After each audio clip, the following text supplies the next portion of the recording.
تمہارے پروردگار نے فرمایا ہے کہ تم مجھ سے دعا کرو، میں تمہاری دعا قبول کروں گا۔ جو لوگ میری عبادت سے ازراہ تکبر کتراتے ہیں ان قریب جہنم میں ذلیل ہو کر داخل ہوں گے۔ اللہ ہی تو ہے جس نے تمہارے لیے رات بنائی کہ اس میں آرام کرو، اور دن کو روشن بنایا کہ اس میں کام کرو۔ بے شک اللہ لوگوں پر فضل کرنے والا ہے، لیکن اکثر لوگ شکر نہیں کرتے۔ یہی اللہ تمہارا پروردگار ہے جو ہر چیز کا پیدا کرنے والا ہے، اس کے سوا کوئی معبود نہیں، پھر تم کہاں سے بھٹکائے جاتے ہو؟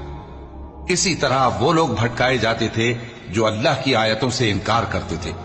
اللہ ہی تو ہے جس نے زمین کو تمہارے لیے ٹھہرنے کی جگہ اور آسمان کو چھت بنایا، اور تمہاری صورتیں بنائیں اور صورتیں بھی اچھی بنائیں، اور تمہیں پاکیزہ چیزیں کھانے کو دیں۔ یہی اللہ تمہارا پروردگار ہے، سو اللہ رب العالمین بہت ہی بابرکت ہے۔